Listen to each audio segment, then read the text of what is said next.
बुद्ध का शांति संदेश, युद्ध नहीं बुद्ध चाहिए। आज हम इसी विचार को समझेंगे। इसे 7 सेक्शन में बांटा गया है, तो चलिए शुरू करते हैं। आज हमारी दुनिया को देखिए। नफरत, गुस्सा, हिंसा, सोशल मीडिया से लेकर देशों की सरहदों तक। ऐसा लगता है जैसे इंसान ही इंसान का दुश्मन बन बैठा है।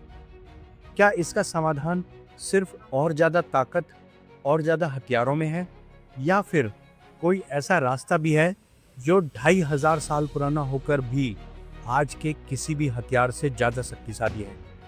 एक शांति का संदेश जो कहता है युद्ध नहीं बुद्ध चाहिए। सेक्शन 1, हमारे समय की समस्या, बाहर का शोर और भीतर का कोलाहल। आजकल लड़ाइयाँ सिर्फ सरहदों पर नहीं होती, एक लड़ाई हमारे समाज में चल रही है, धर्म, जाति और विचारों के नाम पर। और एक लड़ाई हमारे अंदर चल रही है, तनाव, चिंता और अकेलेपन की। हम शांति बाहर खोजते रहते हैं, जबकि शोर हमारे अंदर बढ़ता जाता है। हम सोचते हैं कि इन सब का कारण बाहरी दुनिया है, दूसरे लोग, हमारे हालात या सरकारें। पर क्या हमने कभी सोचा है कि इस नफरत, इस हिंसा, इस बेचैनी की जड़ कहीं ज़्यादा गहरी है? कहीं हमारे अपने मन के भीतर तो नहीं? इन्हीं सवालों के जवाब में इतिहास से एक आवाज़ आती है, एक राजकुमार की, जो एक जागृत इंसान बना, एक आवाज़ जो हमें युद्ध से बुद्ध की ओर ले जाती है। सेक्शन 2, सिद्धार्थ से बुद्ध तक का सफर, दुख के सत्य की खोज। ये कहानी है राजकुमार सिद्धार्थ गौतम की। उनका जन्म आज से 2500 साल पहले नेपाल की तराई में बसे लुम्बिनी में हुआ था। पारंपरिक मान्यता के अनुसार यह 563 ईसा पूर्व का समय था। एक राजकुमार जिनका जीवन हर सुख सुविधा से भरा था। उनके पिता राजा शुद्धोधन ने उन्हें दुनिया के दुखों से बचाने की हर कोशिश की, लेकिन 4 दृश्यों ने उनकी जिंदगी हमेशा के लिए बदल दी। एक बूढ़ा व्यक्ति, एक बीमार इंसान, एक मृत शरीर और एक शांत सन्यासी। इन दृश्यों ने सिद्धार्थ को झकझोर दिया। उन्हें एहसास हुआ कि दुख, बुढ़ापा और मौत जीवन की अटल सच्चाई है, और कोई भी दौलत इससे नहीं बचा सकती। तभी उनके मन में वो सवाल उठा जिसने दुनिया को एक नया रास्ता दिखाया। क्या इस दुख से बाहर निकलने का कोई रास्ता है?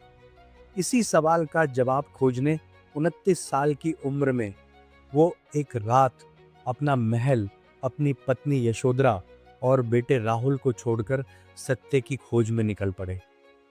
कई साल उन्होंने कठोर तपस्या की, पर शांति नहीं मिली। आखिर में उन्होंने शरीर को कष्ट देने जैसे अतिवादी रास्ते छोड़े और मध्यम मार्ग अपनाया। गया में एक बोधि वृक्ष के नीचे ध्यान लगाते हुए उन्होंने ज्ञान मिला, और वो सिद्धार्थ से बुद्ध बन गए, यानी एक जागा हुआ इंसान। सेक्शन 3, शांति का पहला स्तंभ, अहिंसा, मन, वचन और कर्म की शुद्धि। बुद्ध ने जो सबसे पहली और गहरी बात सिखाई वो थी अहिंसा। पर बुद्ध की अहिंसा सिर्फ किसी को चोट न पहुंचाने तक सीमित नहीं थी। उन्होंने सिखाया कि हिंसा की असली शुरुआत हमारे विचारों से होती है। मन में किसी के लिए नफरत रखना भी हिंसा है, कड़वे शब्द बोलना भी हिंसा है। बुद्ध का मूल संदेश था कि नफरत को नफरत से खत्म नहीं किया जा सकता। नफरत सिर्फ प्रेम से ही मिटती है। जब हम किसी पर पत्थर फेंकते हैं तो लौटकर पत्थर ही आता है, लेकिन जब हम करुणा का हाथ बढ़ाते हैं तो कठोर दिल भी पिघल सकता है। आज के समय में यह कितना सच है।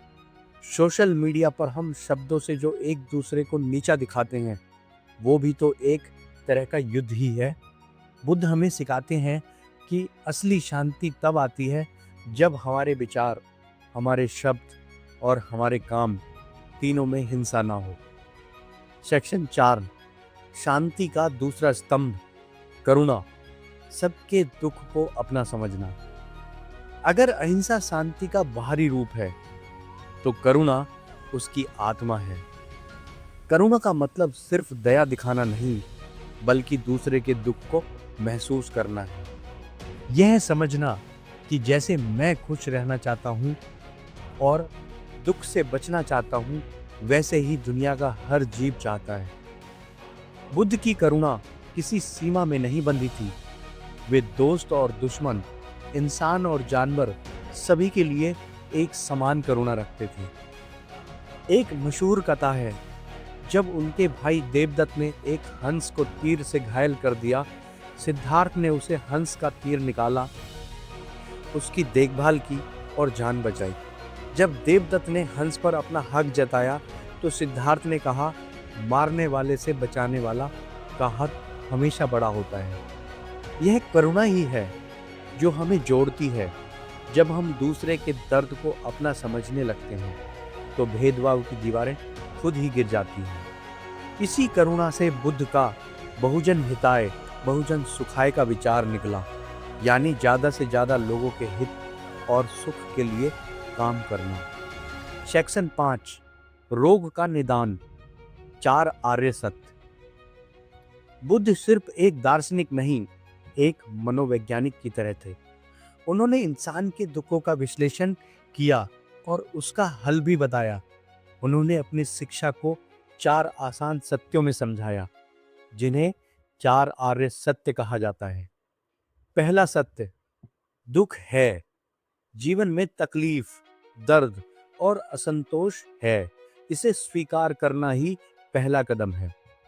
दूसरा सत्य, दुख का कारण है। ये दुख बिना वजह नहीं है। इसका कारण है तृष्णा, यानी कभी ना खत्म होने वाली इच्छा और मोह।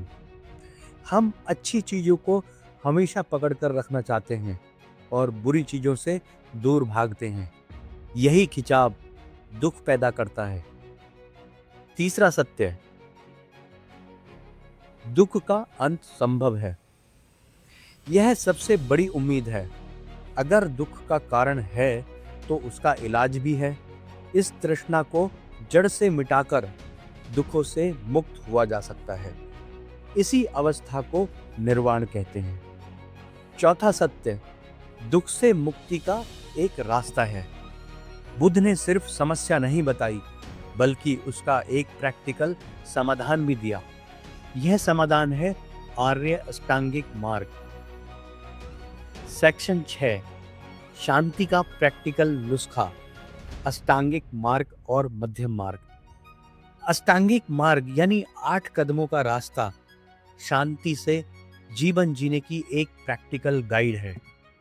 इसे 3 भाग में बांटा गया है। चलो इसे ध्यान से समझते हैं। पहला, प्रज्ञा स्कंध यानी ज्ञान।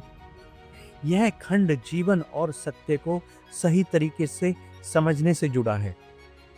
इसमें सम्यक दृष्टि, 4 आर्य सत्यों को समझना और सही गलत व सुख दुख को उसके वास्तविक रूप में देखना।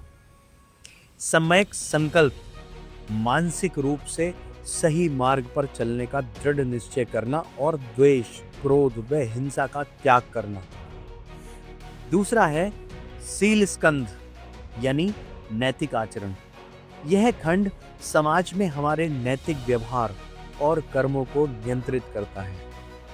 इसमें है सम्यक वाणी, हमेशा सत्य, मधुर और पवित्र बोलना तथा चुगली, निंदा या अप्रिय शब्दों से बचना। सम्यक कर्मांत, पवित्र और अहिंसक कर्म करना तथा चोरी या जीव हत्या जैसे बुरे कार्यों से दूर रहना। सम्यक आजीव, ईमानदारी और न्यायपूर्ण तरीकों से अपनी जीविका चलाना, जिससे किसी अन्य जीव को नुकसान न पहुंचे। तीसरा, समाधि स्कंध, मानसिक अनुशासन। यह खंड मन को एकाग्र और सचेत रखने की साधना है। सम्यक व्यायाम, मन में बुरे विचारों को आने से रोकना और अच्छे विचारों को जगाने के लिए निरंतर प्रयत्न करना। सम्यक स्मृति, अपनी शारीरिक व मानसिक क्रियाओं के प्रति हमेशा जागरूक रहना और 4 आर्य सत्यों को स्मरण रखना। सम्यक समाधि, मन को पूरी तरह एकाग्र करना और ध्यान के माध्यम से चित्त की शांति व वास्तविक आनंद प्राप्त करना। इस मार्ग की सबसे खूबसूरत बात है इसका मध्यम मार्ग होना। बुद्ध ने सिखाया कि असली शांति ना तो बहुत ज्यादा भोग विलास में है और ना ही शरीर को कष्ट देने में। शांति इन दोनों के बीच संतुलन बनाने में है। सेक्शन 7, आज का युद्ध क्षेत्र, हमें बुद्ध की जरूरत क्यों है। 2500 साल बाद भी बुद्ध की शिक्षाएं पहले से कहीं ज्यादा जरूरी हैं। आज का युद्ध क्षेत्र हमारे मोबाइल की स्क्रीन पर है, जहां हम बिना सोचे समझे नफरत फैलाते हैं। यहाँ बुद्ध का सही वाणी का सिद्धांत हमें एक पल रुककर सोचने को कहता है। आज की दुनिया में जहाँ कामयाबी का मतलब सिर्फ पैसा और चीजें इकट्ठा करना बन गया है, वहाँ बुद्ध की तृष्णा से बचने की शिक्षा हमें सच्ची खुशी का रास्ता दिखाती है। आज जब दुनिया मानसिक तनाव और डिप्रेशन से जूझ रही है, तब बुद्ध का ध्यान और माइंडफुलनेस का रास्ता हमें अंदर से शांत होना सिखाता है। युद्ध नहीं, बुद्ध चाहिए सिर्फ एक नारा नहीं है, यह खुद को बदलने की एक पुकार है। यह बाहरी हथियारों को छोड़कर अपने भीतर करुणा और समझ के हथियार उठाने की पुकार है। यह दूसरों को बदलने से पहले खुद पर काम करने की यात्रा है।